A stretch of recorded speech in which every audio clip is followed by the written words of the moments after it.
Welcome to Dr. Creepin's Dungeon.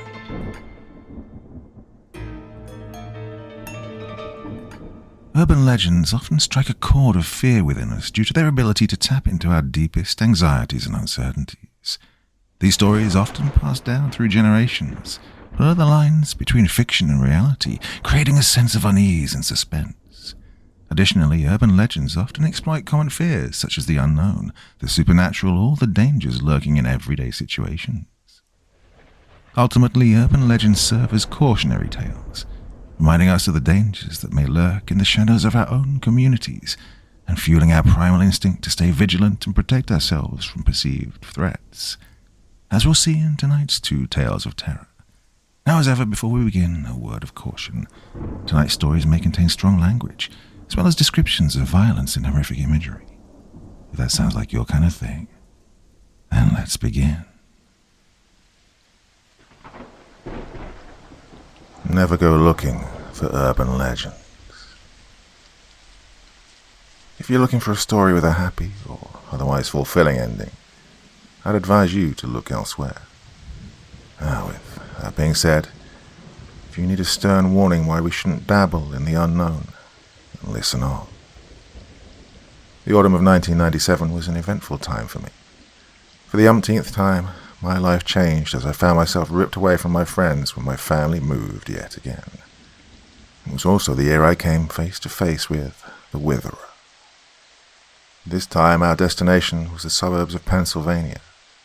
This was a welcome change from the hustle and bustle of city life. For the first time in my life, I could see trees from my window. Not just trees lining a filthy street either, but an actual forest with animals. I was a happy child growing up. I enjoyed all the perks of being from a wealthy family and made friends easily. The only common disturbance came when being moved from city to city on account of my father's work as a sales agent. We never stayed in one place for more than a few years. Despite fitting in well, having to make new friends each time we moved proved to be an emotionally taxing task. For years I anxiously awaited my senior year, only for disappointment to find me again. I was just getting settled into my previous school in Virginia when my parents set me down to reveal we'd be moving again. Well, I wasn't enthused by the idea of starting over during the biggest year of my life to date. Like clockwork, I found myself being called the new kid once more. Well, being the new kid did have its advantages, though. For one, I was always the center of attention, at least for about a week, until gossip and rumors dispelled the shroud of mystery surrounding me. You see, you're not the new kid when everyone learns your name. But to my surprise and delight, I immediately made friends with the most popular guy in the school, Charlie Rennick. Without fail, I found myself invited to all the best house parties every single weekend. Now, Charlie loved partying, so much so that it was the only thing he ever talked about. Well, this made it even more surprising when he spent the entire lunch period nerding out and regurgitating an urban legend about a witch from the 1700s. Now, according to Charlie, the Witherer was a soothsayer whose inaccurate fortune-telling got her beat to near death by local villagers. The hate-driven mob didn't know or care that she was pregnant, though. After her inevitable miscarriage, the solemn woman locked herself away in her cabin to wither and die. Charlie's agitation was palpable when he heard me laugh off his elaborate fairy tale as if it was a lousy joke. "Oh, we'll see who's laughing after we go through the ritual tomorrow," Charlie said, clearly annoyed by my antics. "A ritual? What, you're like 12? This is the dumbest fucking thing I've ever heard," I retorted, still egging him on. Well, I'd gotten him going by that point. Charlie spent the next 10 minutes describing the ritual he'd learned about from his stoner cousin Jerry in great detail. I didn't take his tale very seriously. Jerry was 37 and lived in his mum's basement after all. But in hindsight, I should have. According to Charlie, the legend says that if you drive for exactly 27 minutes on Lost Hollow Road at 1:13 a.m., your car will stall. At that point, you need to exit your vehicle and walk westward through the woods for 3 miles. At precisely 2:44 a.m., you'll reach the cabin of the Witherer. Don't stop walking until you reach the dwelling. Once you arrive, you're to knock on the door twice before turning around the way you came, as if you were leaving. No, you don't actually leave, though. Instead, a voice will beckon you inside. Upon entering, the Witherer will ask you to solve a riddle. If you answer the riddle correctly, you get to make a wish, and no matter how absurd the wish is, it'll come true. Marching through the woods in search of ghosts was not my idea of a fun Saturday night, but I didn't want to see Charlie getting mauled by a bear either. I let out a sigh, and against my better judgment, I agreed.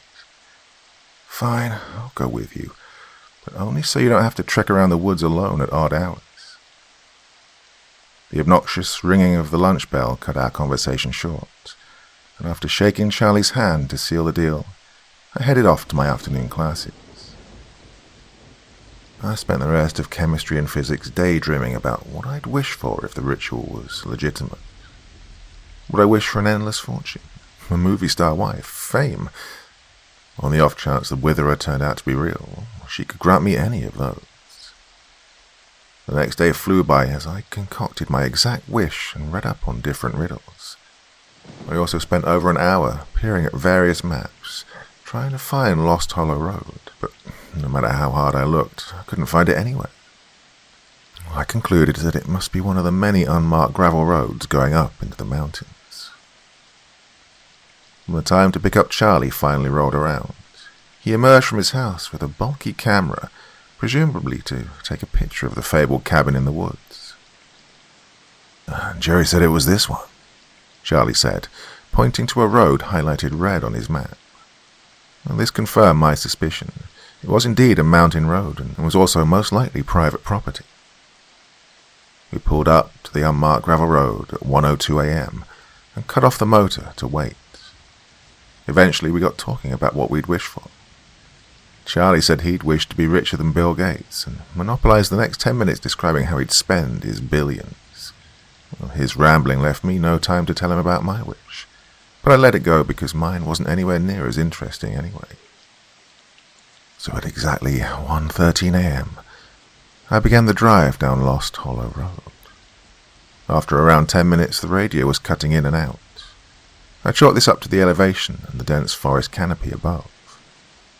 By the 15-minute mark, my headlights were flickering in and out, and I became worried that we'd have to turn around. I could barely see the road. Despite this strange mechanical malfunction, we pressed on down the ever-narrowing road. After a few more minutes of driving, it was clear that turning around wasn't an option anymore. I can't say for sure, but each time the lights went out, I swear I could see erratic, jerky movements ahead of me. Charlie was becoming restless by the 20-minute mark. The condition of the road was getting worse at a rapid pace. It was crystal clear to both of us that nobody used this road anymore, let alone high school kids in Honda Civics. Maybe, we should turn back, he suggested in a crestfallen tone. Just where do you suggest I do that, you moron? Which side of the mountain do you want me to drive off? I snapped at him. After the harsh scolding, Charlie began smouldering quietly in the passenger seat. Despite being mad as hell at the situation we were in, I pressed on, ignoring the reptilian-like sense of self-preservation ingrained in us all.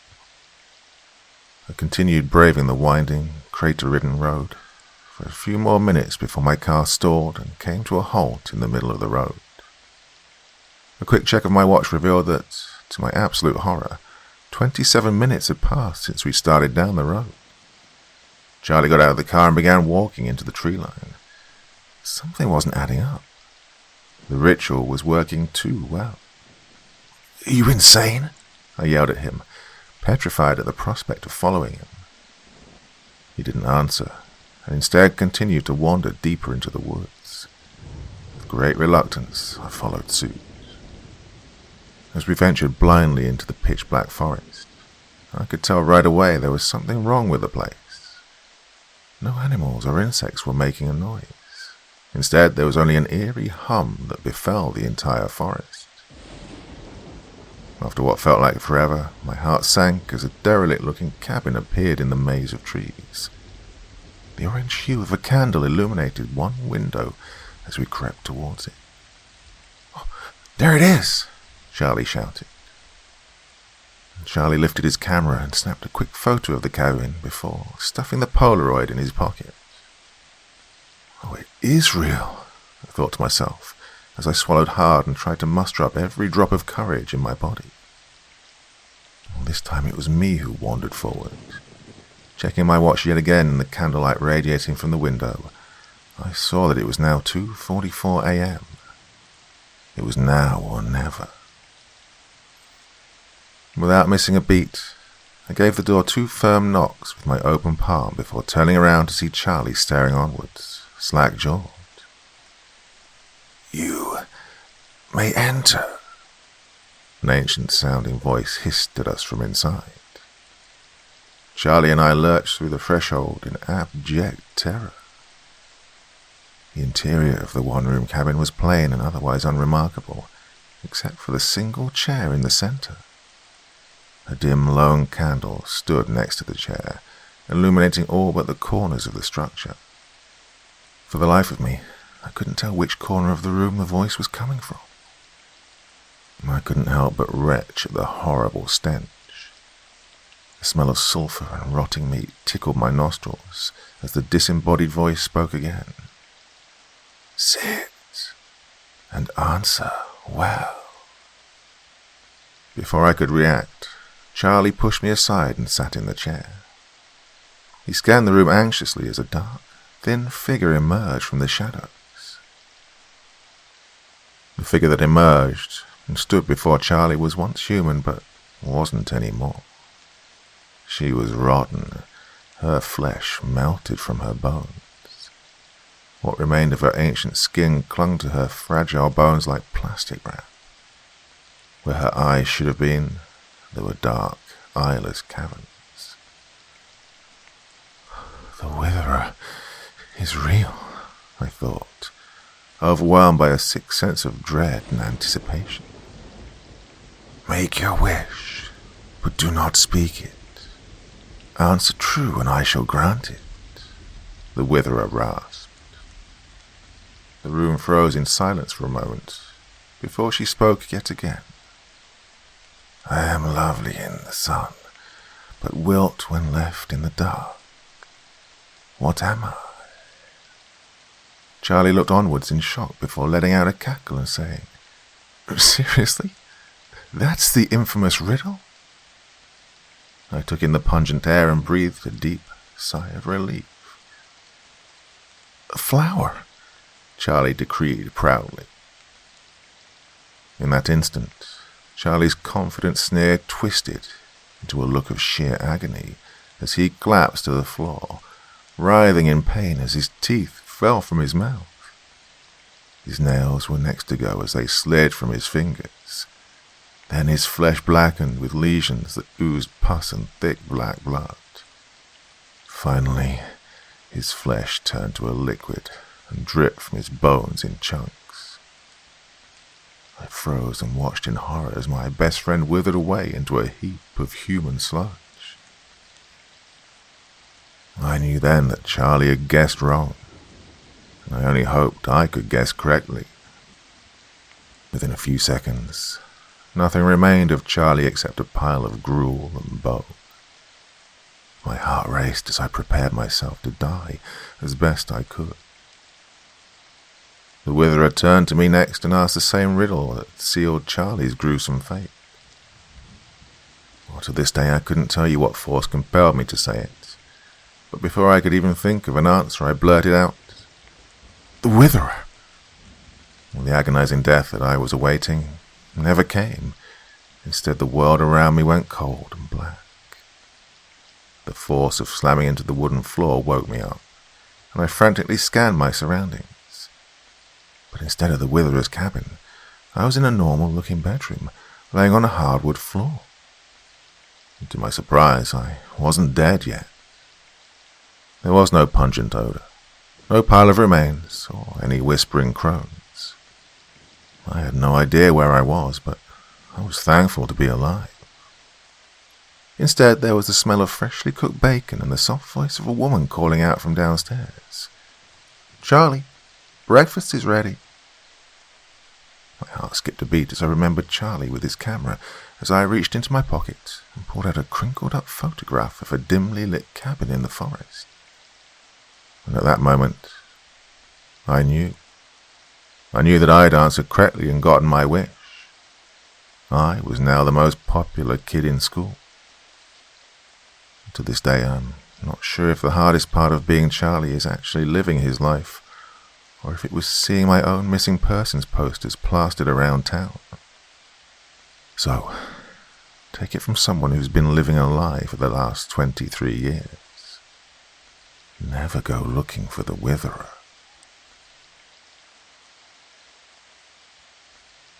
So I have a question for you. Do you often fall back on less healthy habits, like caffeine or sugar, when you're looking for that energy or when you just need to focus? How does this work out for you? Does that result in a caffeine or sugar crash? Hey, another question. Do you think you've got a little less energy than you did 10 years ago, for say? Do you want to continue doing what you want, how you want, for as long as possible? Well, I found a solution recently to my issues, and that's AG1. Now, AG1 is a comprehensive and convenient blend of over 70 vitamins, minerals, and other ingredients, including gut-friendly bacteria, antioxidants, high-quality mushrooms, and much, much more. Just one scoop of AG1 once a day contains the nutrients you need to support your mental performance, energy, heart health, and immune system. So exactly how has it helped me? Well, my energy has gone up a lot since I've been using AG1, because it provides nutrients that make sure energy gets to where you really need it. Minerals like copper, chromium, and phosphorus that help to unlock the energy from my food. Also, my heart health has improved. AG1 helps to support the heart and the formation and maintenance of red blood cells. Thiamine and B vitamins bolster heart health, and these are essential to both physical performance and quality of life. But you know what I like most about this? The simplicity of it. Nutrition can be complicated. You're constantly told to take 1,000 different supplements and do 1,000 different things to be the best version of you. Well, AG1 takes away all that worry. There's over 70 carefully selected ingredients in one scoop once a day. It really is that simple. And you know what? It's trusted by Olympians, Formula One drivers, and the founder's dad. So don't just take our word for it. AG1 is trusted by all of these people. So if you want to take ownership for your health, try AG1 and get a free 1-year supply of vitamin D and 5 free AG1 Travel Packs with your first purchase. All you need to do is go to drinkag1.com/creepin. I'll say that again. That's drinkag1.com/creepin. CREEPEN. Go and check it out right now.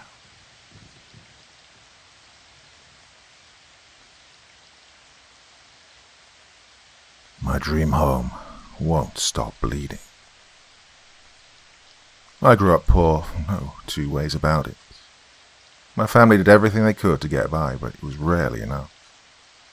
When I was a kid, the other children bullied me no end. I didn't have many friends. My parents were never around either, on account of working at least 2 jobs at a time. I couldn't blame them. They were trying to keep whatever shitty apartment we happened to live in at the time. It never worked, though. The eviction notices were constant. We could never seem to get ahead in life. The fondest memory of my childhood was when my parents bought their first home. I was 16 at the time and wanted nothing more than to belong somewhere. This was right after my father got a promotion to foreman at the construction company he worked for. Well, I didn't live there long, not even 2 years, but for the first time in my life, I felt as though I belonged somewhere. My parents were happy too. For once in our life, we didn't have to worry about money. I left my parents' home when I graduated high school to attend college on an academic scholarship. I'd always done well in school, despite my unpopularity. I would later graduate at the top of my class and begin my career in finance. After a few years of working my ass off and living like a cloistered monk, I saved enough money to get a home of my own. I longed for the feeling that I'd felt when my parents had bought their house.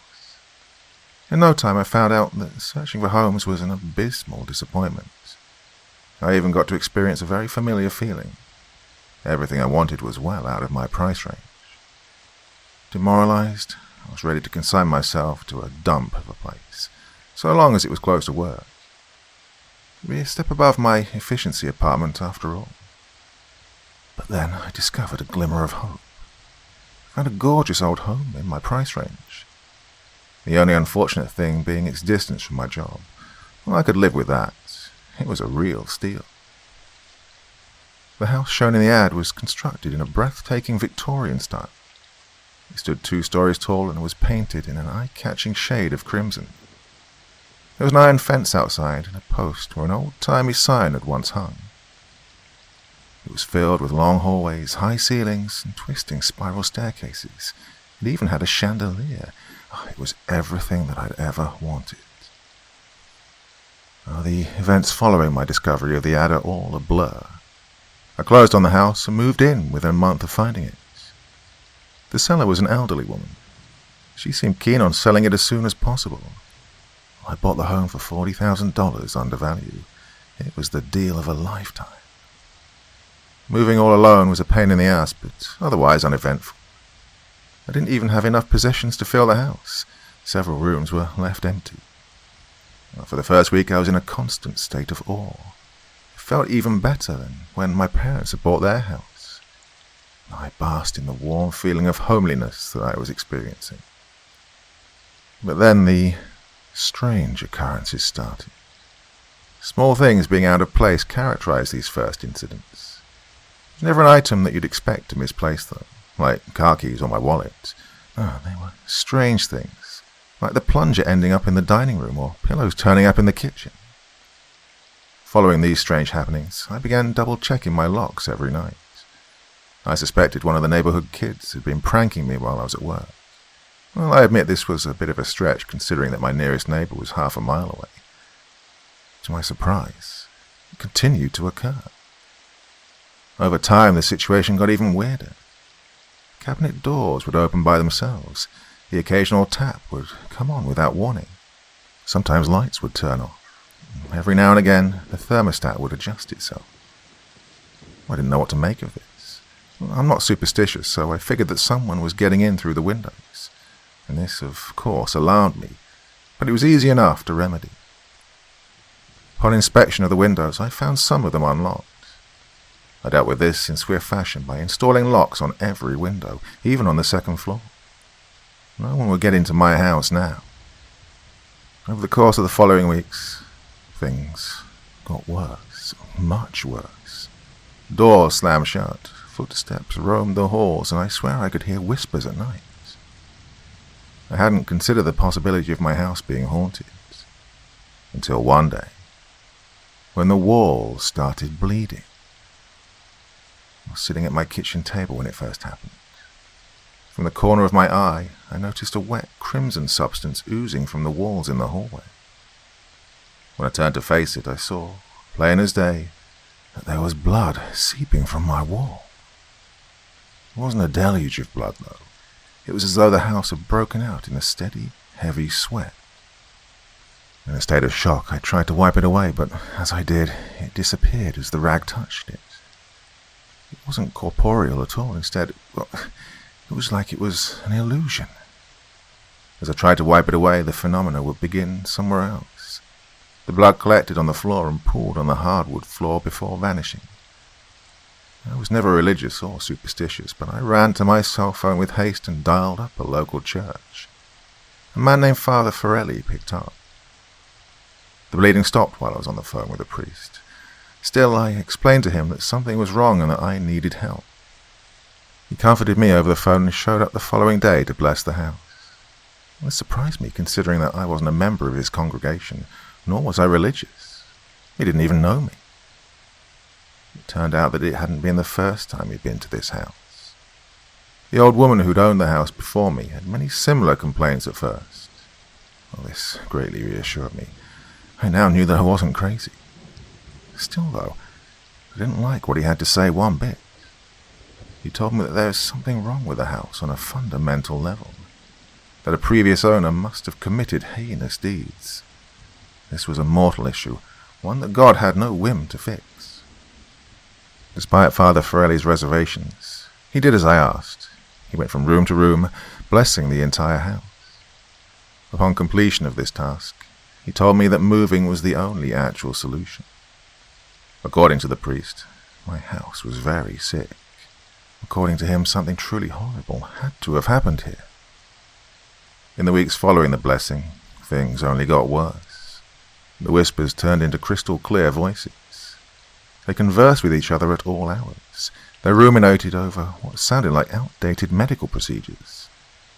After a few weeks of pondering what Father Forelli had said, I decided I was going to move away. No harm had come to me, but I was unwilling to wait around for it to happen. My house was clearly haunted. Not long after deciding, I began seeing people in my house. They wore Victorian-era clothes, and like the walls, bled from every orifice. They always appeared to be mutilated in different ways. Some were missing limbs, some had no eyes, tongue or teeth, while others were disemboweled. No matter what fate these beings met, they always had a hollow, emotionless expression. It was truly haunting, especially when I'd catch one in the mirror. The horrific entities would wander the halls around the clock. They never spoke to me or even acknowledged my existence. The only thing they ever did was wander the halls as if lost. Well, I'm not sure when it started, but at some point, I would walk into rooms and see them doing abhorrent things. They would mutilate each other with a slew of tools, all while wearing blank expressions. Once I went into my bathroom to brush my teeth, only to be greeted by the empty visage of one of these spectral men. He had long hair, a thin moustache, a scarred face, and wore a tall, black top hat. In his right hand he brandished a rusty, gnarled-looking hacksaw. I wanted to run more than anything, but instead of running, I stood there paralyzed. It was as if something had rooted me to the floor. I was aghast and horrified at what I saw happen next. He approached a woman in a long white dress who was kneeling over my bathtub. She held out a dainty hand to him, which he took and, to my horror, carved through from fingertip to wrist with his saw. He hacked through her flesh and bone, his face contorting in an unnaturally wide grin. His grin became so wide that his mouth fell open, revealing that his mouth was slit from ear to ear. Despite his enjoyment, he remained silent as death. I was still in shock as the woman got up. Her face bore no emotion at all. Instead of writhing in agony, she turned and walked down the hall, allowing thick, dark blood to pour from her mangled hand as she descended the spiral staircase. The sadistic man then stood up, saw in hand. He made his way down the hall shortly afterward, walking directly through me. As his spectral form passed through mine, a visceral chill shot through my body. This caused me to shiver violently. He didn't even realize or seem to care that I watched him commit this vile deed. At that moment, I found myself freed from my temporary stasis. I turned from my bathroom and sprinted down the stairs to leave this forsaken house. I couldn't take the never-ending horrors anymore. When I went to grab my car keys, I found only an ancient-looking photo where they usually sat on my kitchen counter. The sepia tone resembled old Wild West photos that I remembered from history classes. Upon closer inspection of the photo, I noticed that it was the same man I'd seen moments ago. He was standing in front of my home, dressed head to toe in all black.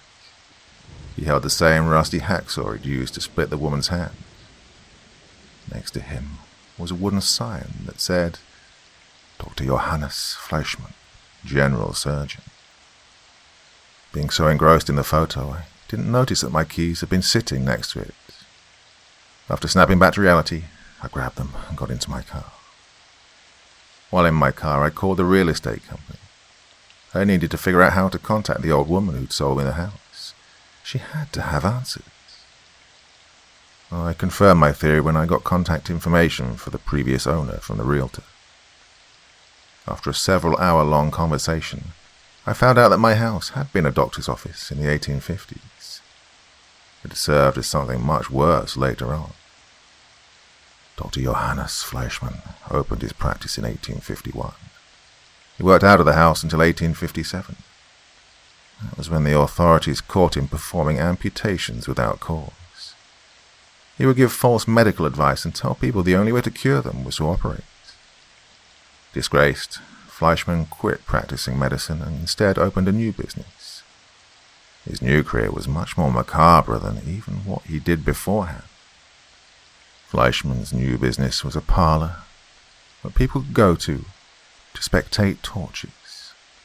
It's alleged that there are dozens of bodies buried on the property, but no one ever cared to look. The good doctor was cunning. He only ever took those who didn't have family in the surrounding towns. Still, despite his careful measures, one family did discover what was going on. The doctor had gotten careless in 1873 and kidnapped a young girl named Annie. Annie's father was an unhinged war veteran who long suspected the doctor's crimes. One night he broke into the home, and legend has it that he caught the doctor in the act. Annie's father stabbed Fleischmann almost 100 times, but that was after cutting his mouth from ear to ear with a glass bottle. None of the crimes have ever been confirmed, though. According to the town records, Dr. Johannes Fleischmann died peacefully in his home. No one ever asked questions, seeing as he was loathed by the townsfolk. The woman who sold me the home disclosed none of this, for obvious reasons. She informed me that the apparitions are harmless, but they never stop. She also told me that they would get worse the longer I stayed, and to prepare myself for that. It's obvious that these events were true. The doctor's victims had never left this house, and they never will. Instead, damnation and ceaseless torment await them in the house's haunted halls. Well, I'm trying to sell the house. It's been on the market for almost a year now, and no one's showing any interest. I don't care about losing money on it at this point. I just want it gone. The only problem is that I can't bring myself to not disclose the home's sordid past. Every time a potential buyer arrives, I tell them the truth. I let them know that the house is sick. So for now, the home remains my problem. The apparitions are only getting worse, and day by day, I can feel insanity creeping up on me.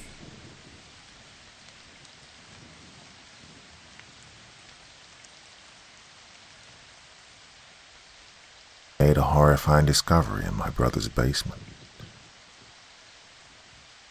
Growing up, my twin brother David and I were always very close.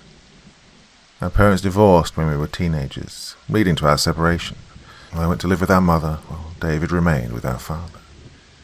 During this separation, we did our best to stay in contact, but our parents' avoidance of each other meant that we didn't see much of the other. When we graduated from high school, we attended the same college and became close yet again, even being roommates for a few semesters. Well, I couldn't take it after a while, though. He was always such a clean freak and had some OCD tendencies. My brother and I didn't share his OCD sentiments. I'm not a dirty or crude person by any means, but my brother and I have very different living habits. Eventually this led to me moving in with the girl I was seeing. Not my finest hour, but it was a lesson learned. David reached out to me last Thursday, asking me to watch his new house while he was out of town on a business trip. Not a daunting task in the slightest, but it meant a lot to him. He just moved into a new house and was ecstatic about it. I agreed without hesitation. Now, in addition to his OCD, my brother has always been a bit paranoid, a bit of a weirdo. Because of his paranoia, he, upon graduation from college, moved into one of those suburbs where everyone's home looks the same. The development even has a neighborhood watch made up of like-minded, paranoid Karens. Trivial things like that reassured my brother to an extent, but he still had his entire property wired with cameras, even inside the house. Well, it took me several passes of the neighborhood to determine which house was his. I really wasn't kidding when I said they all looked the same. Eventually I found his house. I parked up my beat-up old car in the garage. I didn't want to leave it in the driveway, lest the neighbors determine it to be an eyesore and call the cops on me. Reaching for the doorknob, I noticed a handwritten note on the door. It read, "Remove your shoes, please." What a freaking weirdo, I thought. Upon entering his house, I discovered that it was in pristine condition. There were even plastic coverings still on the furniture. The paint on the walls was pearly white. It appeared almost as though the house was unoccupied. In the kitchen I found yet another note on the counter. There was a list of rules written on it. "Russell, please make yourself at home, but please respect these rules. It'd make me feel a lot better if you did. 1. Please remove your shoes. 2. Please ensure the doors remain locked at all times. 3. Please watch for any suspicious activity on the cameras. 4. Do not remove any of the plastic coverings from the furniture. 5. Please stay out of the basement. It's not finished yet, and the contractor says it's still a mess. We wouldn't want anyone getting hurt." Still the same old David. Locking the door I'd entered through, I made my way to the fridge to get a beer. Well, I had planned ahead. I made sure David picked me up a case of my favorite brew in exchange for me watching the house. The beer in hand, I made my way to the living room to find something on TV. Well, to my surprise, there were 2 TVs. The first one was small and mounted to the wall. It had several camera feeds displayed on it, including one that showed me sitting on the couch looking at the monitor. God, I wish he could just be normal. Well, I admit it. It was weird watching myself on the camera feed, but surveillance wasn't new behavior on David's part. David's second TV is one of the massive, curved 4K Ultra HD ones. The setup was pretty sweet, and I had to admit, my goofy-ass twin brother had a nice place. The only annoying part about staying in the brand new home was the fact that I kept sticking to his couch on account of the plastic cover. Everything was great. The beers were cold and the TV was crystal clear. That is, until that maddening, dripping sound started. It was so damn agitating. It was as though someone was standing right next to me, slowly wringing out a sopping wet towel. Turning to the camera monitor, I saw nothing out of the ordinary. I just turned the TV up to drown out the sound of the annoying noise. It worked for a short time, until it got louder. I was getting tired and knew I wouldn't be able to sleep with that annoying noise. After nearly an hour of searching the house for leaky pipes, I gave up momentarily. Then I remembered that the basement was still undergoing renovations. Maybe he had a cracked pipe. If that were the case, it wouldn't be right for me to just let it go. It could cause some expensive damage if it was left unattended. The basement itself was a large, empty room with unfinished drywall and concrete floors. I went to flick the light switch on, but it didn't work. Thinking the lights had yet to be wired, I pulled out my cell phone and turned on my flashlight. Using it to scan the room, I noticed a dripping, exposed pipe right above an oddly placed porcelain tub in the room's corner. Well, I've always been handy, and I keep a set of tools in my truck at all times, so I decided I'd fix the leaky pipe for David. Within a few minutes, I'd fixed it and was ready to go back to binge watching TV. But as I turned round, I noticed something bizarre. In the far corner, there was a small box TV sitting on the floor. To my surprise, it had turned on its own. Crackling static filled the screen and caused it to illuminate that part of the room. Overwhelmed by curiosity, I made my way over to it. It wasn't like David to keep an old TV around at all, let alone in the corner of his basement on the cold concrete floor. There was no way he was actually using the thing. As I got closer, I noticed a VCR along with a stack of VHS tapes sitting next to it. Wonder what that weirdo was watching down here. Probably some kind of nasty 80s porn. The tapes were all unlabeled, and I was curious, so I slipped one in. It was just surveillance footage from around the house. Bizarre as things go. I fast-forwarded through it for a while. Saw it was just a camera feed footage from his backyard. Well, it was uneventful, but it still made me feel very uneasy. What would David possibly have to be so worried about? After fast-forwarding some more, I grew bored and flipped on another tape. God, I wish I hadn't. This tape started off much like the first one, just boring surveillance footage of the backyard. Then a woman walked across the yard.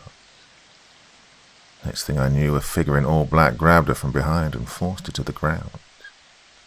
He seemed to stab her in the neck with something, and she quickly stopped resisting. The dark figure picked her up off the ground and walked right towards the camera. My heart sank into the pit of my stomach. The camera sits above the back door. The tape cut to black, and I turned to walk out of the basement. I was going to go home now to call the police. But as I turned my back, the TV screen lit up again, and the most horrifying shriek I've ever heard assailed my ears. Spinning around, I saw a ghastly sight on the small screen. The camera pointed towards a naked, struggling woman, chained in a bathtub. She was badly beaten, and cuts adorned her entire body.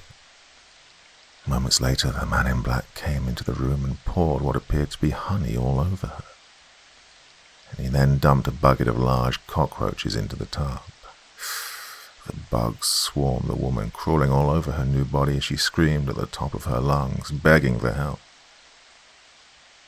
I sat there, peering mindlessly into the TV, both engrossed and sickened by what I was watching. The video then transitioned to a time-lapse video of the bugs eating her. The timestamp on the film showed that it took 2 days for her to stop twitching. She screamed for a while, at least until the bugs crawled down her throat and began eating her from the inside out. It took 4 days for the insects to devour her flesh completely. That poor woman was eaten alive by roaches. And this tape was in my brother's house. I was speechless, unwilling to put 2 and 2 together. I wanted to call the police right then, but macabre curiosity got the better of me as I slid the next tape into the VCR.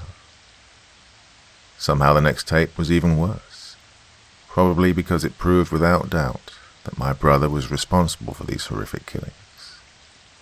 The next tape saw him drag a woman from his living room into the basement's direction.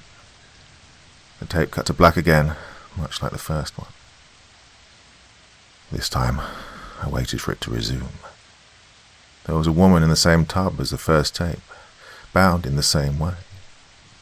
Suddenly a man appeared in the frame. It was my brother. He wasn't wearing a mask this time. After having his way with a poor woman, he started raving about how she was dirty and needed cleansed. Couldn't watch any more, but for some sick reason I couldn't force myself to look away. Like a zombie, I started onward as my brother dumped bleach all over the woman and scrubbed her with a steel wool. I'll spare the details of where on her body he started, but by the end of it, her body resembled spaghetti. It appeared as though she passed out from blood loss when my brother began violating her again, smearing himself in her blood as he did. I had to hold back from vomiting as he did this. How would I call this lunatic my brother? And somehow, the woman began screaming again. David screamed furiously at her, demanding that she shut up. When she didn't, he picked up a hatchet from the floor and began hacking her apart with an anvil, a murderous glint in his eye. Finally, the crazed hacking ceased, and David began throwing her body parts into heavy plastic bags before rushing over to the camera to turn it off. Had he always been like this? A deranged murderer? Feverishly, I slid another tape into the VCR, hoping to find the answer. The next tape was the worst yet.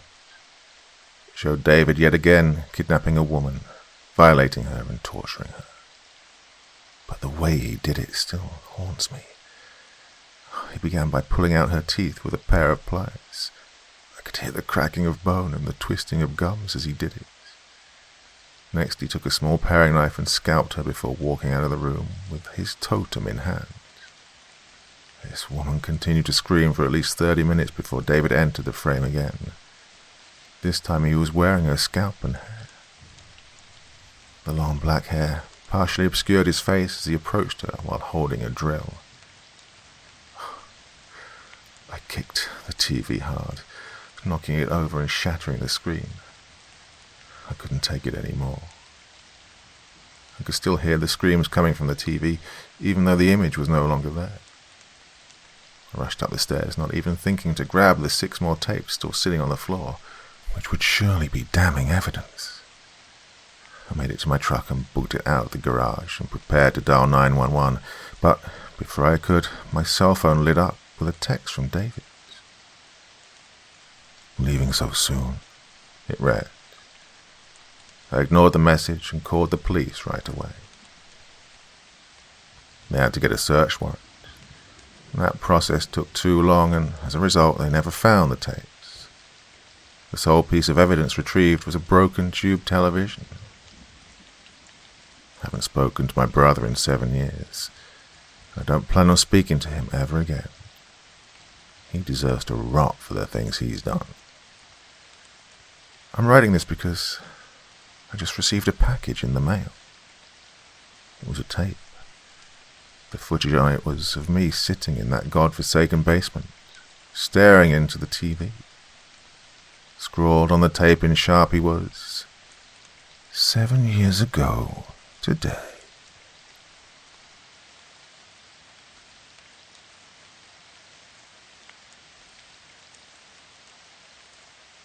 Jeff the Killer, 2015. Mandeville. The day Jeffrey Woods and his family arrived at their new home, the sky was overcast and the weather was muggy. The grey skies seemed to punctuate his mood. Jeff was not thrilled to be here. Their new home was beautiful, though, a true example of his father's newfound success, but still, it wasn't the home he'd known. A week after they'd settled in, Jeff and Liu woke up early. The sky was a crisp and gorgeous blue, and although the Louisiana heat was playing its usual cruel tricks, the brothers decided that a morning bike ride to explore the area would be just the right ticket to combat the slight pangs of homesickness that they'd both been experiencing over the last week. "I miss home," Liu blurted out as Jeff was smearing salsa on the microwave burrito that would serve as his breakfast. "Me too, Liu. But I guess this is home now, so we just sort of have to make the most of it." "I know, but all of our friends and stuff are back in New Orleans. Remember that building we'd always sneak up onto the roof of and watch the city lights come on? I miss that," Liu responded, sounding down. "Yeah, and ZM Video. The owner knew us and would always let us rent R-rated movies without our parents. He'd always hook us up with a free video game rental if we got a few movies." "Yeah, I miss that too, but Liu, we have to..." Liu interrupted. "I know, we have to make the most out of this, but still, this place just seems so fake. Mom and Dad still treat us like we aren't even here." "Yep, they do. I was sort of hoping the new house would improve their mood, but well, what can we do?" Liu had no answer.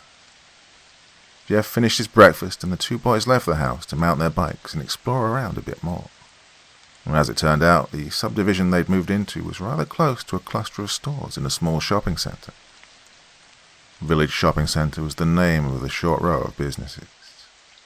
Within these were a Pizza Hut, a Chinese restaurant, a tobacco store, a Sprint store, and, what Jeff and Liu were most excited about, a video store. "We'll have to get Mom and Dad to come down here and open up an account so we can rent movies," Liu mentioned as Jeff flipped a box over to read the description of a horror movie. "Shit, you're right," Jeff snapped, feeling a bit of frustration at this thought. He knew getting his parents to actually come down here and set up a membership would take forever, since their usual after-work routine was to go off into separate rooms until they got hungry enough to come out and speak. Jeff glanced over at the girl working behind the counter. "Maybe I can go over there and sweet-talk her into giving us accounts," he joked. "Yeah, right, Jeff. One look at you and she'll probably ban us," Liu remarked back, a smile broad on his face. "You doubt me, little man?" "Doubt you? The guy who's kissed 2 girls and almost touched a boob? Never. Oh, please go on over and lay on all the charm." "Whatever. I totally could have banged that girl, but, well, her parents came home and... Last time you told me that story, you said her parents were out of town and her sister came home." Jeff became flustered. While in the process of trying to make yet another comeback, the girl behind the register removed all doubt by speaking to the boys herself. "Hey, aren't those your bikes?" the young woman asked, pointing towards the glass window. Randy, Keith, and Troy. Jeff and Liu looked over and saw 3 boys outside, 2 of whom were riding around in circles on the Woods brothers' bikes. They'd spin them around and then jump off, letting the bikes crash onto the pavement, just to stand them up again and ride them again. The 2 boys riding the bikes were both slim in build, while a heavier boy stood on the sidewalk, drinking a Red Bull and watching. Jeff and his brother made their way towards the doors of the video store, when the fat kid saw them coming. Jeff couldn't hear what he said to his 2 friends, but he made some sort of gesture while shouting, and the other 2 boys dumped the bikes where they lay and walked towards the sidewalk, directly towards the 2 brothers. "Those your bikes?" one of the boys asked as Jeff and Liu entered the summer heat. "Yeah. Why are you riding them?" Liu asked sharply. "Oh, we just saw them there, man. Relax. Figured someone just left them out for us," the same boy responded, as his 2 friends joined him on either side. Jeff, determined to make a good start here, tried to change the course of the confrontation. "Well, they're ours. We just moved here about a week ago. We live over on Fairmont Avenue, a few blocks from here. We were just checking out the neighborhood." Jeff hoped that a civil tone could turn things around, but he could tell by the insolent look on the kid's face that this was a difficult gamble. "Good for you, you moved somewhere," the fat kid remarked. "Oh yeah, Troy," the first boy spoke. "They moved into that piece of shit house with the gravel driveway. I was wondering who'd moved into that place." "Well, Randy, now we know," the big kid, apparently named Troy, replied. Jeff, still trying to salvage the conversation, tried peaceful banter one more time. "Okay, so you're Troy and you're Randy. Well, I'm Jeff and this is my brother Liu. We just moved here from New Orleans." "Oh, you ain't in New Orleans now," the third boy, who just now decided to speak, remarked. "Yan, who the fuck said you could call us by our names?" Randy asked, that insolent, privileged smile never leaving his face. Jeff smiled and responded to Randy. "Well, I guess I could have just called you a fucking asshole, but I figured I'd give you the benefit of the doubt." And in that moment, a flare of rage replaced the smirk that had rested on Randy's face throughout this entire exchange. The other 2 boys, Troy and the still unknown 3rd member of his band, seemed to be momentarily struck silent. Perhaps they weren't used to being stood up to. "Oh, I'm sorry. Was that language too adult for you?" Jeff asked. "You, quiet boy. We know this isn't New Orleans," Jeff stated to the slim kid that had reminded him of his geographical locations. "Because if this was New Orleans, you 3 would have already gotten your asses kicked for touching someone else's shit." The slim kid looked back and forth at his 2 friends. However, Randy, clearly the leader, seemed to know what to say. "Keith, you gonna let this little bitch talk to you like that?" Well, Jeff knew this part. While he wanted quite badly to sock Randy and his pals around, a real concern suddenly invaded his mind. If he and Liu got into a fight on their first week in this new neighborhood, their parents would freak. He could practically hear it now. And while things had been far from perfect in their home, even after the move, there was a peace that had fallen over the family, and Jeff, fighting his urges, decided to do his best to keep it. Jeff looked over the 3, very well-dressed, very privileged-looking suburban kids before them, and dismissed them. "You guys are boring. Come on, Liu. Let them continue their playdates without us." Liu laughed at that and followed behind his brother towards the bikes. However, Randy and his little gang of would-be toughs would have none of that. They moved to block Jeff and his brother once again. "Where you going, pussy?" Randy asked, shoving Jeff. Jeff could tell that shove had no real conviction. Randy was just trying to figure him out, seeing where his buttons were. Well, he'd push harder eventually, but Jeff swallowed the slowly building anger within him once more. Liu took a bit more exception to the shove. "Oh, we're going to your mom's house. Me and my brother saved up a couple of dollars from doing chores, and we hear she doesn't charge much." As the words left Liu's mouth, Randy appeared to only register a small portion of it all. Randy Hayden had grown up in Mandeville. His father was a partner at a local firm that made a lot of money, something else that Jeff would soon come to learn. Randy and his friends, while the same age as Jeff, had grown up in very different circumstances. They were used to being listened to. They were used to being feared. In fact, Randy, the target of the insults, just stood there. It was actually Troy, the fat kid who stepped forward, fist balled, eyes squinted in anger. "Who you talking to?" Troy shouted, and took a wild swing at Liu. Liu, who was both in better shape and had sparred with Jeff a time or two during his time spent boxing, was able to avoid the punch, but just barely. Had that been all, it may have once again ended there. Troy was clearly taken by surprise at Liu's speed and didn't actually attempt another punch. However, these were bullies, kids that ran in a pack for a reason. The skinny one, Keith, stepped around and threw a punch that connected with the left side of Liu's face. And Jeff had seen enough. He'd been shocked at how quickly this evolved into blows, even though he'd expected it almost from the start. When he'd first met Randy and his friends, he'd been curious. From there, he'd developed an annoyance with them, and slowly that annoyance had evolved into anger. However, upon seeing Liu punched, seeing the small trickle of blood form on his brother's lower lip, upon seeing the smug look of satisfaction on Keith's face, that anger that Jeff felt suddenly exploded into a rage that he'd never felt before in his life. Jeff Woods did not hesitate. He stepped forward, his feet automatically falling into the correct stance that he'd learned from the boxing classes his father had once enrolled him into, and delivered a powerful right hand to Keith's face. The skinny boy had no time to register shock or pain. The punch caught him by surprise, and his knees buckled. Keith went down to the ground in a heap of confusion and dawning fear. Randy, the so-called leader here, was almost too shocked to move. He'd had quite a lot of experience starting fights, but no real time logged in losing them.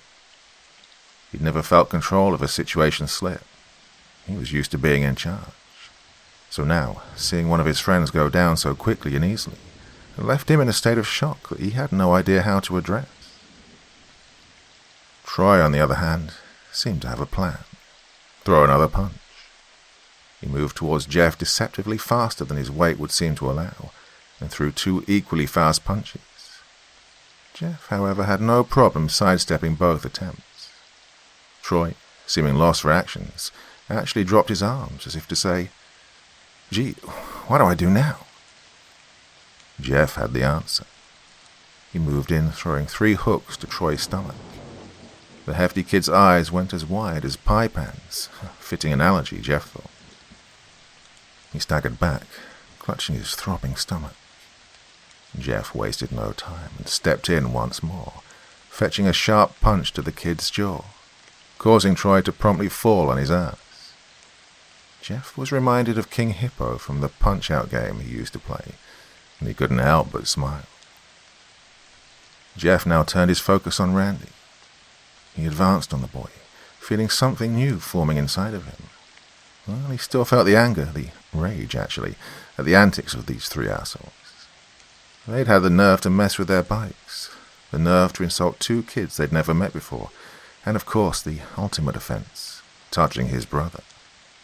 However, mixed in with his rage was also a sweet, enjoyable pleasure. Not only was he kicking their asses, but he was loving every second of it. It was as though the joy of showing them up was perfectly blending with the rage he felt towards them, and together it formed into a sadistic, controlled sense of power. That was until Liu stepped in front of him. "Jeff, stop. That's enough."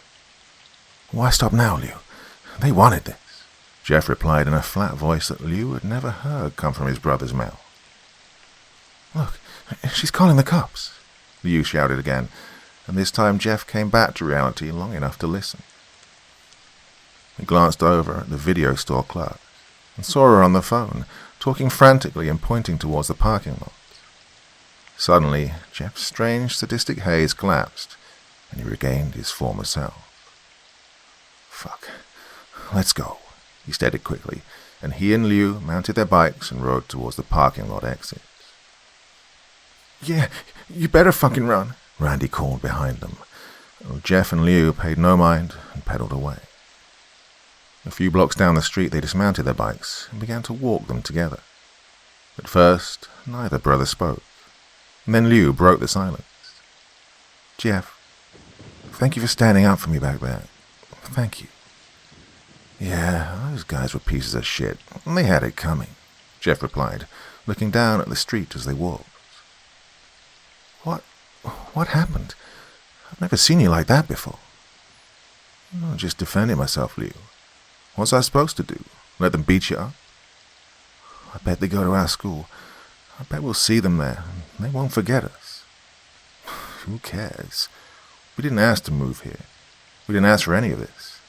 Mom and Dad just wanted a bigger house and a nicer neighborhood, and we were along for the ride whether we liked it or not. Think I give a shit what these rich asshole kids think of us?" Jeff stated, and went back to looking at his feet. "Think we'll get in trouble?" Liu asked. "For what? Defending ourselves?" "Yeah, I guess you're right. They did start it," Liu answered, and to the brothers the matter was closed. However, things were far from over. Corruption in action.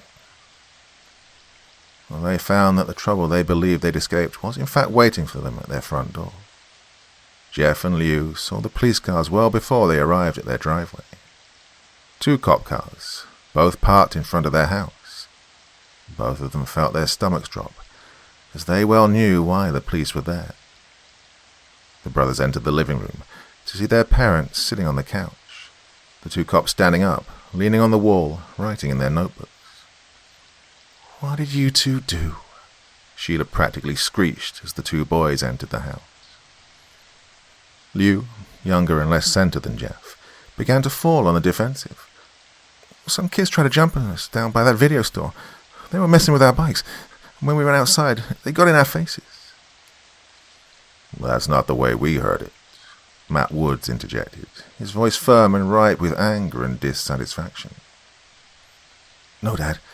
That's what happened," Jeff began to explain. "We were down at Friendly Video, looking around the store, when these 3 kids started riding around on our bikes. All we did was walk outside, and the kids started talking trash to us, trying to provoke a fight. When we tried to leave, one of them punched Liu."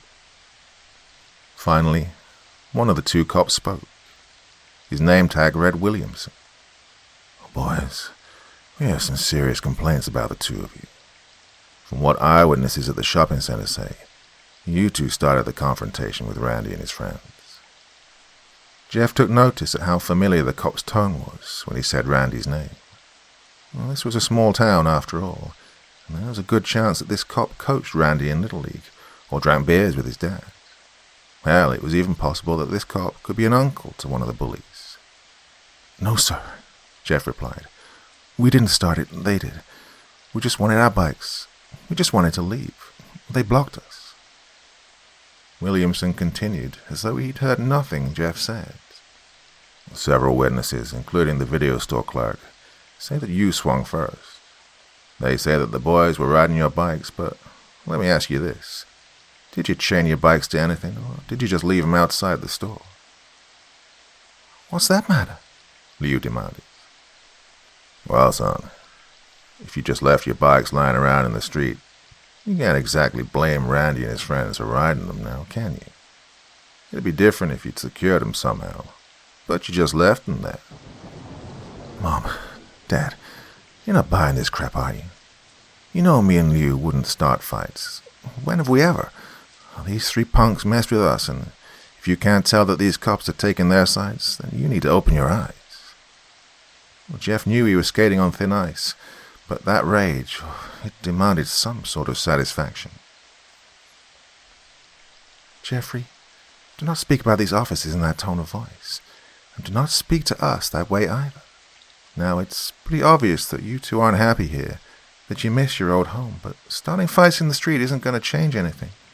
Jeff's mother snapped back. Now listen, boys, you're lucky. None of the parents want to press charges. Now, this will be reported as a simple scuffle between teenagers. But be advised, you're both on notice. This is a quiet town, not like New Orleans. We don't tolerate this sort of behavior over here. If you see Randy, Keith, or Troy, I highly suggest you tell them you're sorry. We'll be keeping an eye on both of you, so don't let this happen again. You don't want to have an arrest record, do you? Jeff felt his anger bubble over, and he couldn't hold his tongue. Who is he to you, Officer Williamson? Is Randy your nephew? Is he your friend's son? Or maybe you go over and screw his mom while you're on duty. Which one is it, officer? That's it. Both of you go to your rooms. Matt Woods apparently found that he wasn't a mute after all, as he ordered his sons out of the room. Jeff and Liu walked up the stairs. However, they refused to hang their heads in shame or feel any regret. Neither of their parents spoke to them for the rest of the day. Jeff and Liu stayed upstairs, venting their shared frustration to each other. Well, they'd been screwed over. Even at their young ages, they knew that. Well, they took some solace in the fact that they at least hadn't been arrested or cited, but still, they saw what was really going on here. That cop, he was protecting Randy, Jeff whispered to his younger brother. No shit, his brother replied. We have to watch ourselves. We have to take care of each other. You saw it down there. Even our parents didn't stand up for us. Yeah, what the hell was up with that? Liu asked. Oh, I imagine.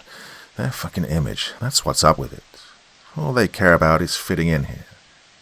They want to make sure they blend in with the rest of the Stepford families. No more fighting. If we see Randy or his two fuckhead friends again, we just walk away, okay? But Jeff, you can kick the shit out of them. Why would we walk away? Liu asked. Because I can't kick the shit out of the cops, Liu. I can't kick the shit out of Mom and Dad, and that's what will get us. Frickin' Randy and his pals are protected here. You and me, we're not. So if we see them, just avoid them, okay? Please? Liu nodded. I feel like a little bitch, though. I owe Keith for hitting me. No, you don't.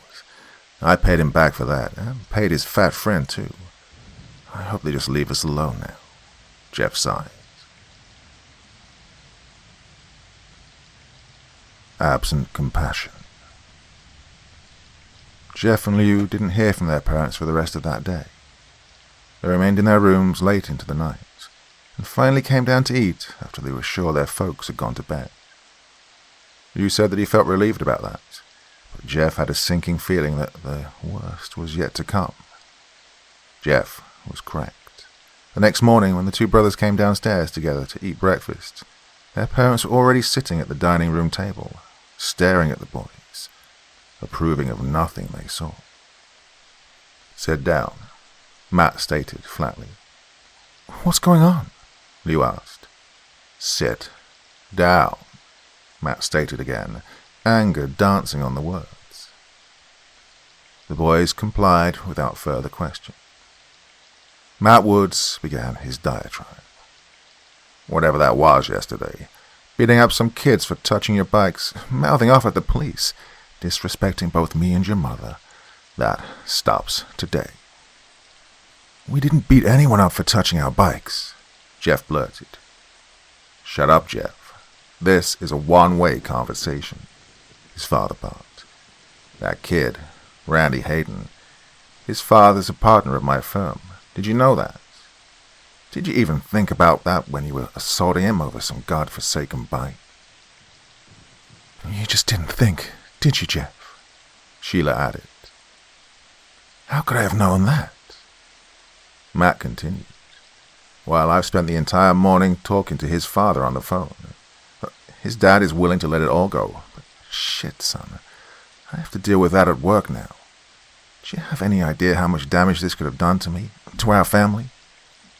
Jeff felt that rage coming back and fought with all his might to keep it stifled. Instead, he once more tried to appeal to the two adults' parental side. Mom, look at Liu's face. They split his lip. Can't you see? It's still swollen. Liu turned his head to better showcase the injury. My God, Jeff, some kid played a little rough with your brother. Is there any reason to fight them? I wanted to make friends with some of the other families in this neighborhood, but thanks to you, I just don't know.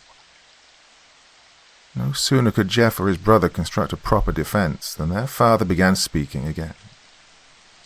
So, your mother and I have talked this through. Since there are only a couple of weeks of summer vacation left, we've decided that Liu should spend the rest of the season at Aunt Marcy's place. We've already spoken to her, and she's willing to let him come out there and stay.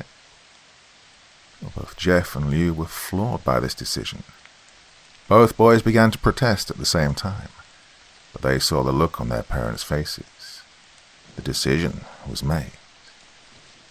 Well, why can't we just both go then? Jeff asked, a last-ditch effort to at least get away from his parents. Marcy doesn't want both of you there. She says you two are too rambunctious, and frankly, we agree, Sheila answered. And so it was. Yu was shuttled off to his aunt's place in Abita Springs, Louisiana, a place even smaller and duller than Mandeville, if one could believe that. Jeff watched his brother leave, and then walked back to his bedroom. He felt that rage. However, it began to feel almost pleasant to him. He couldn't explain it. He was furious at this turn of events. His parents had turned their backs on their own children. However, through it all, these new feelings he was experiencing weren't all terrible. And this anger, for example, he could almost taste it. It felt like thick, sweet syrup stirring around in him. And of course he knew the extra ingredient that would complete the flavor. Oh, that satisfying joy he'd felt when he had Randy and his friends on the ropes the day prior. That mixed perfectly with the anger to create some intoxicating product that Jeff almost craved now. He fell asleep on his bed thinking about that syrup, that thick, viscous, that seemed to work its way into the very fabric of his soul. He wanted it, yet he knew that it was destructive, and that nothing good could come from sampling it again. Several days passed, and tensions were high between Jeff and his parents. Without Liu around, there was nothing for him to do except sit in his room and play video games. He went outside, but didn't venture far from home. He knew if Randy and his goon showed up again, it would likely result in another fight. Well, for a few days that worked well, and Jeff believed he could get through this. However, his mother changed all of that on an early Sunday morning. Jeff was awoken suddenly by sharp sunlight striking his face. He heard his mother humming, something that she rarely did. Even in his half-sleeping state, he knew that humming was forced. She was doing it to wake him up, and figured the added sunlight would get things there even faster. When she noticed Jeff's eyes cracking open, she sauntered over to his bed and began speaking in a tone that simply oozed false joviality. Forced friends. At first, Jeff had refused. Could his mother be serious? Did she really expect him to go over and make friends with Randy? He was still in bed when his mother stopped her incessant humming, long enough to tell him to get up and get dressed. Once he learned why, he told her no way in hell. However, his mother was a shrewd manipulator, and she'd know exactly what would get the job done. She promised Jeff that if he did this for her, went over and made it work with Randy, that you could come home the next day. She'd sandbagged Jeff right into the corner with that one. He'd no choice but to agree. A short time later, Jeff and his mother were pulling into Randy's driveway. Randy's mother answered the door. "Hi, you must be Jeff," she greeted. Jeff smiled wanly and confirmed that was in fact who he was. "Hello, I'm Sheila Woods. Nice to finally meet you in person," Jeff's mother announced, barging past her son and extending a hand to Randy's mother. "Sheila, I'm so pleased to meet you. I'm Bridget Hayden. Sorry to hear that our boys had a little mishap the other day. You know how it is, though, with teenagers. Hormones going crazy and all. Randy never gets into fights, but he explained to me that Jeff and his brother are still new to the area and haven't quite learned how to do things in Mandeville yet. Isn't that right, Jeff?" Jeff couldn't resist a small jab. "Yeah, sorry about that, Miss Hayden. Me and Liu had no idea that it was okay for your son and his friends to mess with our bikes without asking." "Bridget, he gets that mouth from his father. Never knows when to shut up. How about you and I go and have some coffee, and you can tell me all the gossip around Mandeville while our boys get to know each other the right way." "Randy's in his room, Jeff, upstairs. Second door to your left. I'm sure you'll hear the sound of his video games or something," Bridget stated with very little humor to her voice. "Thank you, ma'am," Jeff answered and entered the house. Jeff knocked and heard Randy answer with, "Come in." "Hey, so I guess you heard. Our parents want us to hang out, get to know each other," Jeff stated with little conviction. "Yep, that's my mom, all right. She doesn't like drama. Honestly, I think she worries too much. I mean, I'm cool if you're cool." Jeff sat down on the floor next to Randy and struck up a conversation. "So, turns out your dad is my dad's boss. He freaked out about the fight in the parking lot. He was actually worried that he'd get fired or something. My dad's like everyone's boss. I fucking hate it. I think half the kids at my school only talk to me because their parents are somehow connected to my dad's firm." "Why do you hate it?" Jeff asked. "'Cause it's fake. This whole damn town is fake. You'll figure it out as you go, but trust me, everyone who lives here is just trying to pretend there's something else. My parents made me do all this shit, all the trophies and stuff, just so they can brag. That's it." Jeff smiled. "I know how you feel. My dad had me in boxing class a year ago, because some coworker of his had a brother that worked at the place or something. As soon as that guy quit, though, I was out of that gym the next week." Wish it was that easy," Randy responded. "I hate playing baseball, but my dad will sure have me out there again next summer, and the summer afterwards. It's like he knows I hate it, but wants to make sure I'm out there with his stupid company name on the back of my jersey." "Hey, Randy, why did you and your friends fuck with our bikes the other day?" "Told you. This town's fake. Boring as shit. There's nothing to do here. We have to find stuff to do. I mean, there are only so many times you can go hang out at the video store or ride the dirt paths in the woods. All the girls here are stuck up. All the stores close early. There's no mall and the movie theaters across town. We're just so bored, man. So, sorry for that, I guess." "It's cool," Jeff replied. "Guess I'm sorry for it too. Things went too far." "You mean the fight?" Randy asked. "That shit was actually cool. And those guys, Keith and Troy, they just leech on me because of my dad. It's like I told you. I'm pretty sure their parents make them hang out with me." The afternoon went on, and Jeff soon forgot that this was a mandatory arrangement. He actually started to find himself liking Randy. Well, sure, their first encounter was a little sketchy, but he was coming around to the guy, finding that he wasn't so bad once his idiot friends were removed from the equation. About an hour later, things took a new turn. Jeff heard the twin pops of 2 car doors shutting in near unison, and then heard the engine start up. He dropped the game controller and peered out of Randy's bedroom window, just in time to see his mother and Randy's mother backing out of the driveway. "Our parents are leaving," Jeff said. "About time. I figured my mom would eventually talk your mom into going shopping. I'm going to get coffee or something like that. Jeff heard Randy pause the game. Hey, Jeff, come downstairs. I want to show you some cool stuff, Randy invited, and Jeff followed. Randy led Jeff out to the garage. It was hot in there, with the main door shut. The garage was well kept, though, and Jeff observed stacks of magazines under a workbench, as well as tools and various other utility items stacked about. Standing in the small closed garage, with the late summer heat lingering about, Jeff began to feel a bit uneasy. Despite the fact that he and Randy had seemed to bond over the last few hours, Jeff couldn't ignore a sense that things were different now that the adults were gone. What did you want to show me? Jeff asked. Hold on, let me get it, Randy replied, moving the magazines to reveal a small red box. Jeff watched as Randy removed the box and opened it. Hey, check it out, it's my dad's flare gun, Randy announced, and waved the red, tubular gun about. Whoa, be careful with that, Jeff shouted, more out of shock than real concern. It's fine, dude. Don't be a pussy. It's not even loaded, Randy said. However, Jeff watched as he fished out one of the flares from the back compartment. Randy then continued to fiddle with the flare gun, popping it open and loading a flare. Oh, now it's loaded, he announced. My dad showed me how to use this last year when we went out boating. Sometimes I like to take it out back and shoot flares at the trees, but maybe this time I don't need a tree.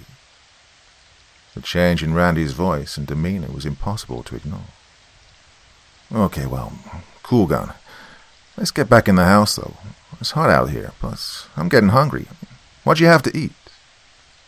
However, as Jeff turned to walk through the small door leading into the house, his path was suddenly blocked by two more familiar faces. Vile intentions. Where are you going, Jeffy? The fat kid, Troy, blurted out, as he and Keith stepped forward into the garage. Took you two assholes long enough to get here. I've had to babysit this faggot all day, Randy shouted. A wicked joy was present in his words. Sorry, Randy. Keith here had to mow his front yard before his parents would let him come over, Troy said, a sheepish tone to his voice. Well, it's cool.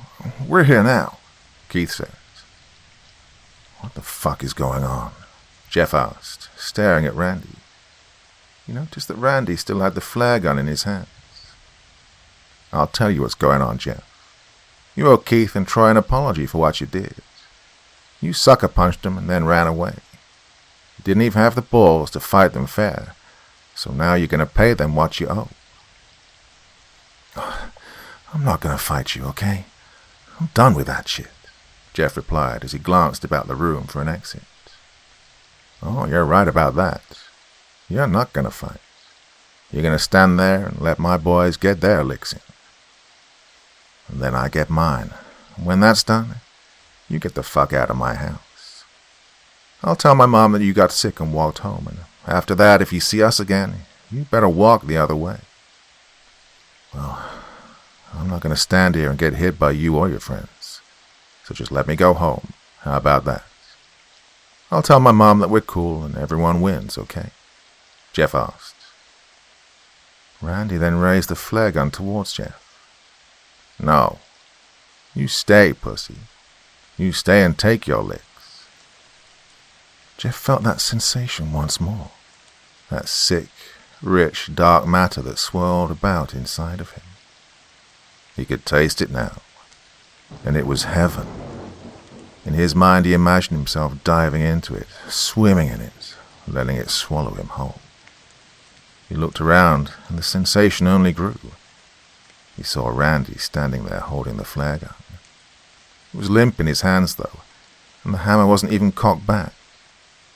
Jeff knew that Randy had no intention of firing it. He looked over at Keith, skinny and pathetic, a kid born to follow. Troy, fat and sweaty, breathing a bit heavy from his walk over, and, of course, in the middle of it all, Jeff himself. He felt that pleasure begin to mix with the rage, forming the perfect product. tried to avoid sampling it. He knew that only regret would come from indulging in it.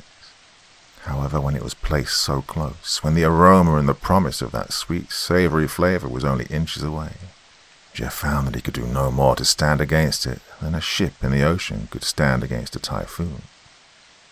And Jeff began to smile.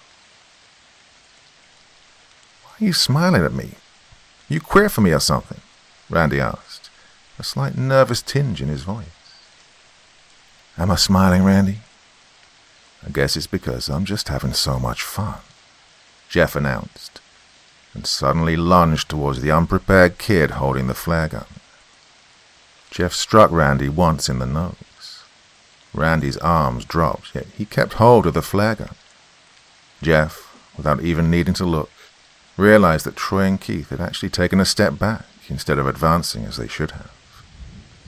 Jeff delivered another strong blow to Randy's jaw, causing the boy to drop to the floor. Jeff now turned his attention to Troy and Keith, the two tough kids that had yet to actually make so much as a move in his direction. Troy actually backed up a step and stumbled over the stack of magazines that Randy had moved earlier. Jeff took this opportunity and stepped forward, once again introducing Troy's round belly to his fist. Troy tried to stay on his feet, but Jeff's punches, combined with the stumble over the magazines, caused Troy to fall back, landing hard and striking his head on the concrete slab that was the garage's floor. Keith was actually trying to back away. However, Jeff was currently standing between him and the only exit to the garage, since the carport door was closed. Jeff took 2 quick steps towards the skinny kid and felt the most intense joy at seeing Keith stagger backwards, knocking his back into the wall. That perfect blend of pleasure, control, and rage had come together. Jeff felt as though he was floating above the world. Somewhere in his mind he knew there would be hell to pay for this, but at that exact moment in time he couldn't care less. He didn't care about Liu, didn't care about being arrested, and he didn't care if his dad got fired. All he cared about in that fraction of time was hurting Keith. Keith tried to make a run for it, hoping to squeeze through the small gap between Jeff and the door. However, Jeff clipped him a hard right hand to his face, causing Keith to stagger back again. Jeff could see that his knees were buckling and took full advantage. He moved in, pinning Keith to the wall, and began to deliver blow after blow to the skinny kid's stomach.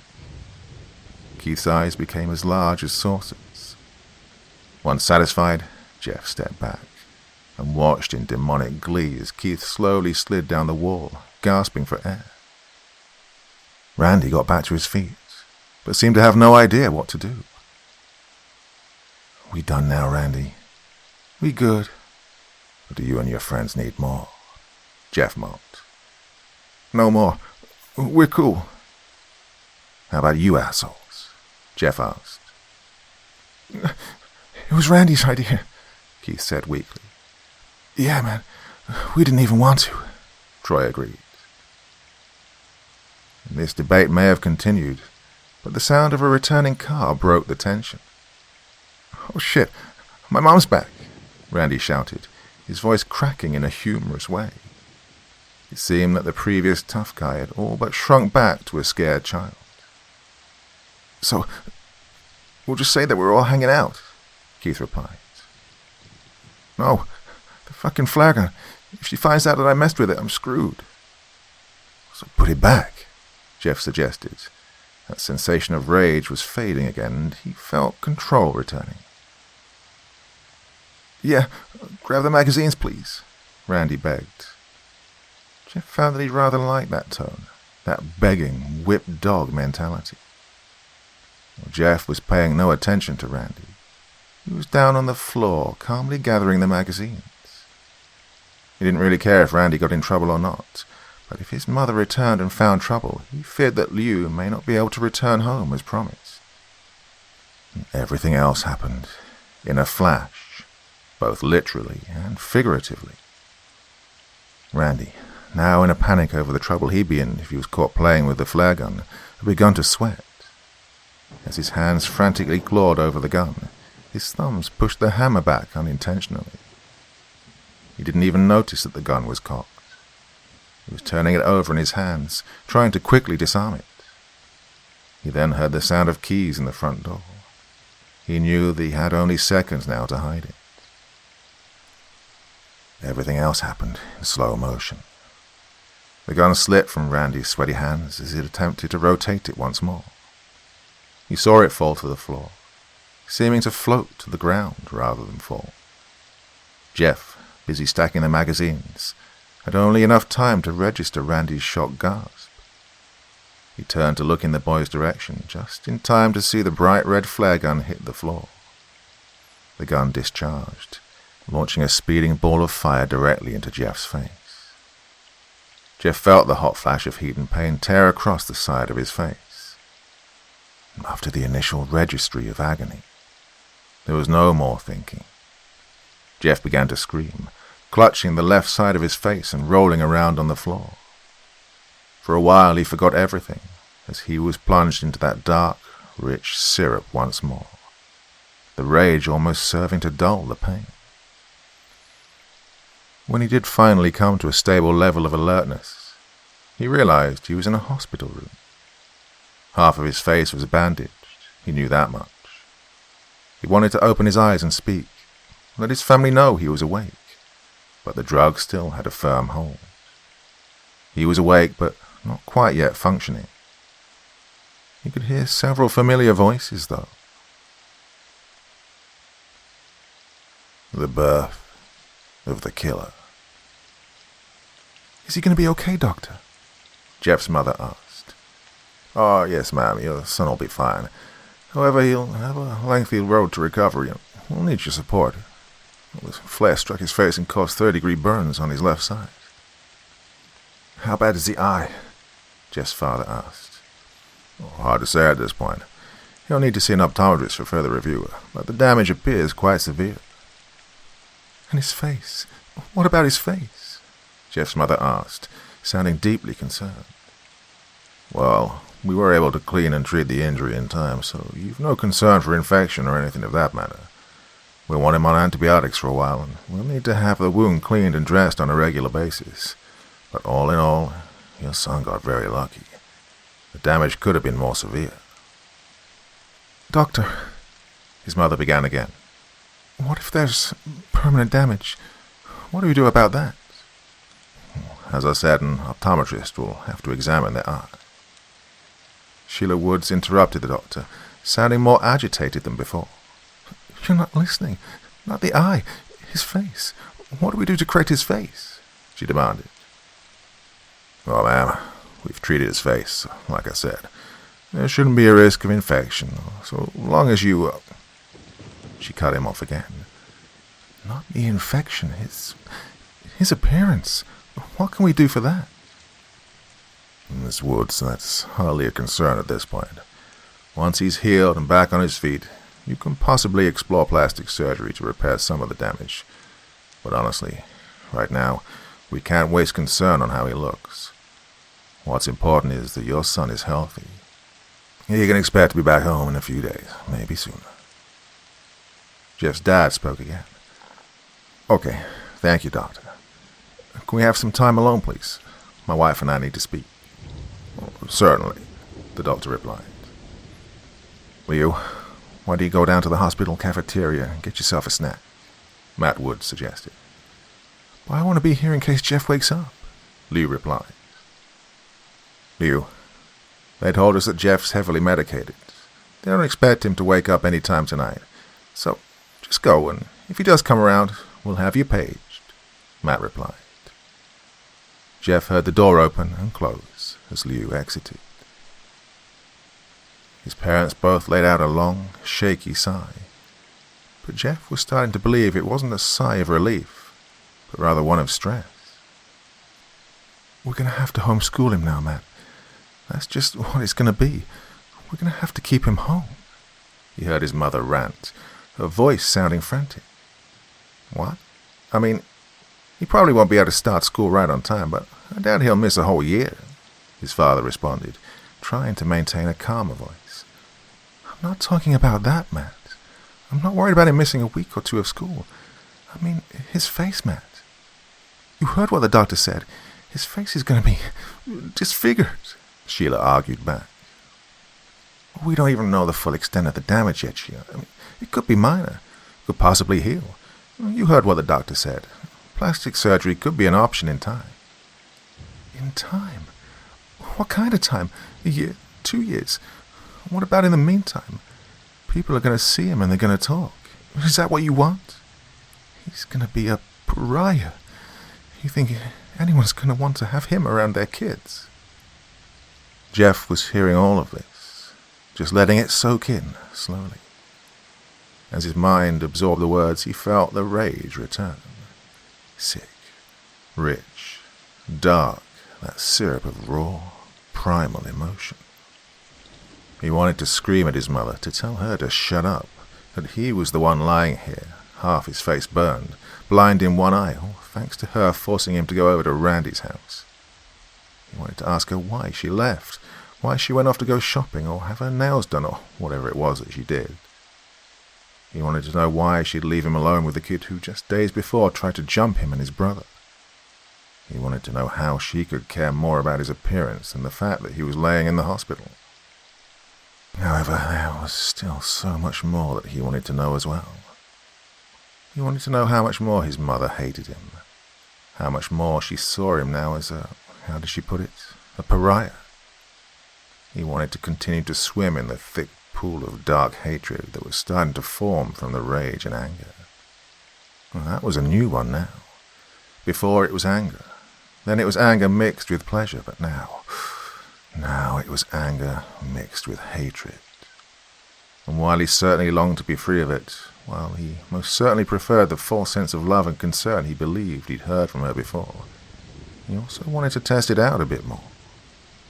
He also began to wonder, how well would this new recipe blend with pleasure? How would it feel? Matt Woods began to speak again. I just can't believe he shot himself in the face with a flare gun. I always thought Jeff was more responsible than that. Oh, don't even get me started on that, Sheila replied.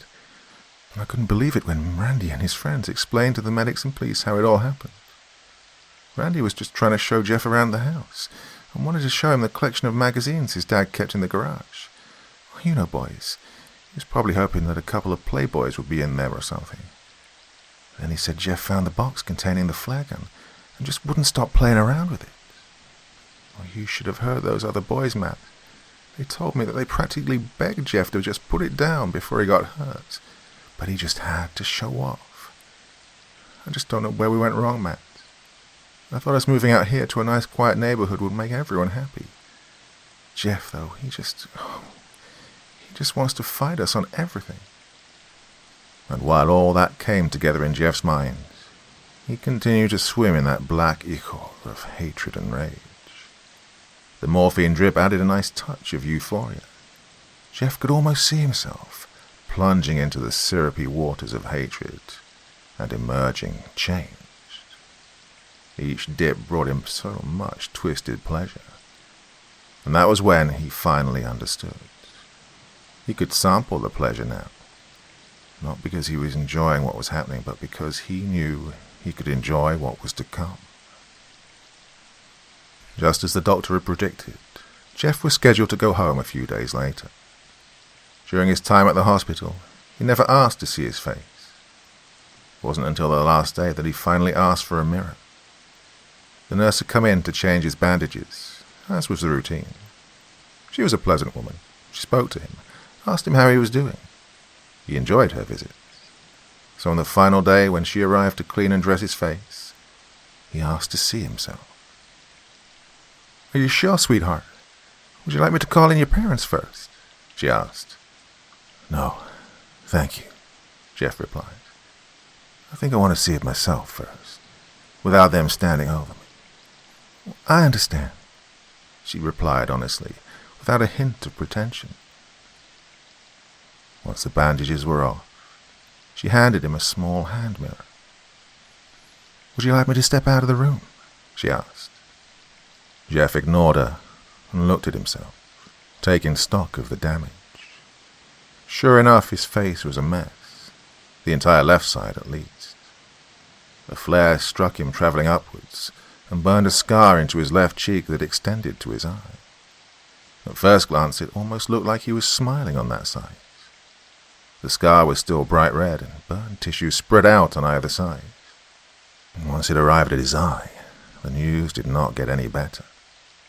His eye was white, just a lifeless bulb plugged into his face.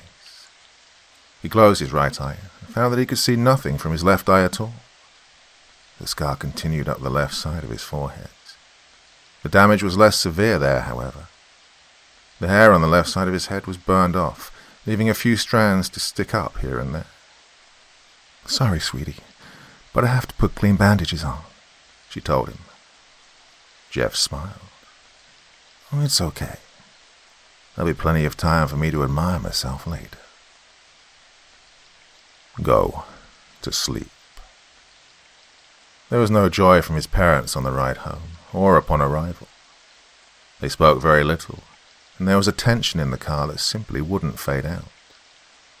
As for Liu, he was thrilled that his brother was okay, but he didn't know what to say concerning the damage to his face. So, after asking a few questions about the accident and the recovery, he fell silent as well. They walked into their home at dusk, and Liu asked about dinner. He suggested they let Jeff pick a place to celebrate his return home. "Just go to sleep. Both of you boys, go to sleep," Sheila remarked. She and her husband both retreated to their bedrooms as well, to argue or feel sorry for themselves. Who knew?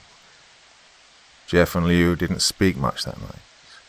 Jeff spent most of the evening staring at himself in the mirror. He kept pulling back the bandages and looking at the scars. Liu wanted to see them too, but felt that it might be imprudent to ask. "I'm glad you're home, Jeff. I really missed you, and I'm glad you're okay," Liu said to Jeff as he stared at himself. "I'm not okay, Liu, and neither are you. None of us are really. There's a sickness here. The only difference is now my sickness shows on the outside as well," Jeff replied, his voice as flat as that on an answering machine. "What are you talking about?"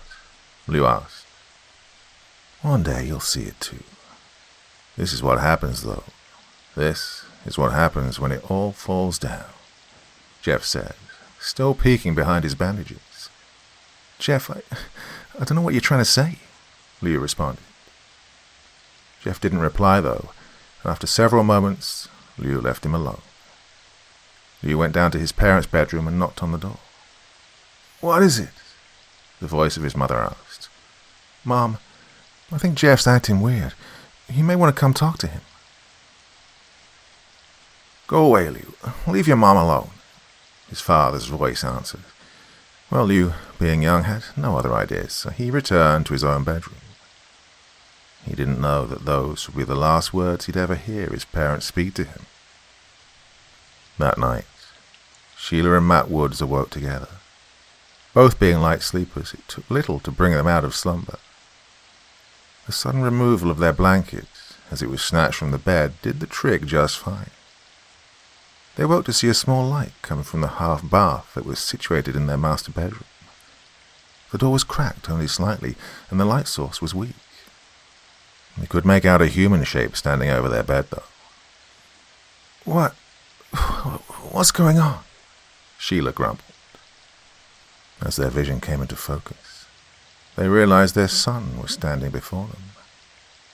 Matt reached over and flipped on the lamp next to their bed. Jeff was standing there, his bandages off, his disfigured face beaming down on them, with a long kitchen knife clutched in his right hand. "What are you doing, son?" Matt asked, his mind still trying to shake out the cobwebs of sleep. "He's got a knife," Sheila screamed, grabbing at her husband's arm. Matt kept his composure, though. "Sheila, it's probably just the painkillers. He likely got up and got disoriented. Relax, for Christ's sake." Jeff tilted his head to one side, still not speaking. He stared hard at his father, slowly bringing the knife up, ensuring that he saw it well. "Son, what are you doing?" Matt asked. "Scaring you," Jeff replied, with no emotion in his voice. "Matt, do something," Sheila pleaded. "Okay, son, I realize you've been through a lot, but you need to go back to bed. I'm going to call the doctor in the morning and—" Jeff moved quickly across to his father's side of the bed, his head moving about, alternating between a normal-looking young man and the deformed ghoul that had been lurking in the shadows. "Okay, son, you scared me. Is that what you wanted?" Matt asked, adjusting to the middle of the bed to put distance between himself and his son. "Good. Now I can start hurting you," Jeff spoke again, with no emotion. His father had time to utter a single syllable, most likely to ask another question to try and reason with his son. Jeff, however, gave him time to do no more than that. He lunged onto the bed, driving the knife into his father's stomach. Matt attempted to fend Jeff off, but the wound to his midsection rendered him into shock, and his arms fell to the side. Jeff could hear his mother screaming, but paid no mind. He wanted to finish with his father first. Removing the knife, Jeff stabbed down into his stomach 3 more times, quickly. His father gasped and coughed up blood. His body jerked and twitched each time the knife found its mark. And after the 3rd time, Matt Woods lay still. Sheila had backed up against the headboard of the bed.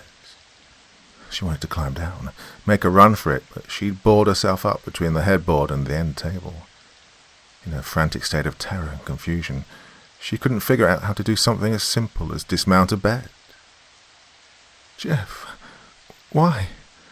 Why are you doing this to us?" she asked feebly. "Randy started it. You must have known that, but you ignored it. Liu had a busted lip. You must have seen that, but you ignored it. I was shot in the face with a flare gun, but you believed Randy. Why? So you could fit in?" Jeff asked in a low, almost growling voice. "No, baby, I believed you. It was just your father's job, and we're new here. And, oh, God, Jeff, please," his mother begged. "Tell me about homeschool, Mom. Tell me about how you don't want to send me out in public because of my face.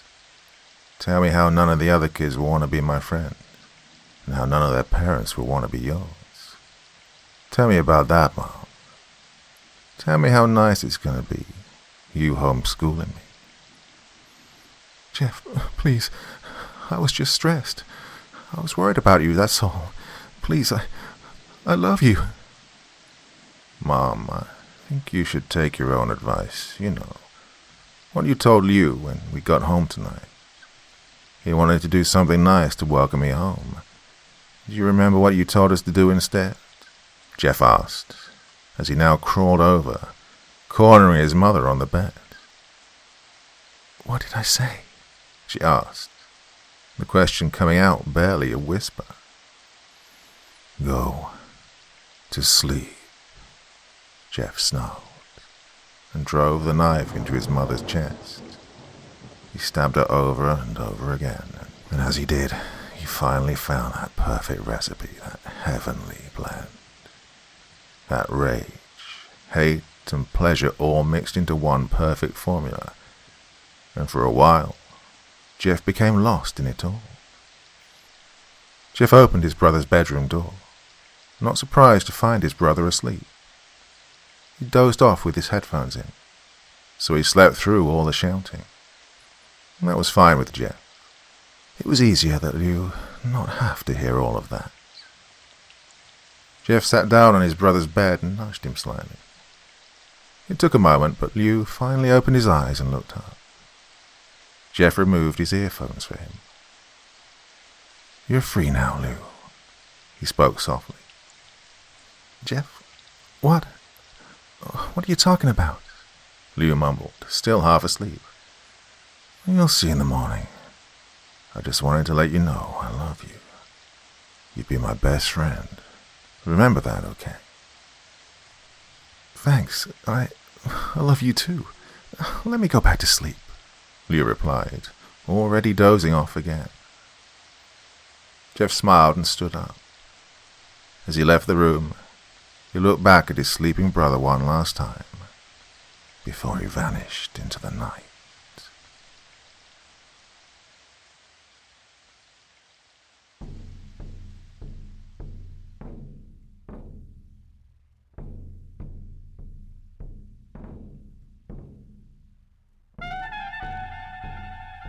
And so once again, we reach the end of tonight's podcast.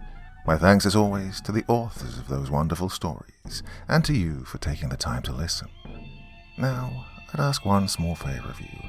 Wherever you get your podcast from, please write a few nice words and leave a 5-star review, as it really helps the podcast.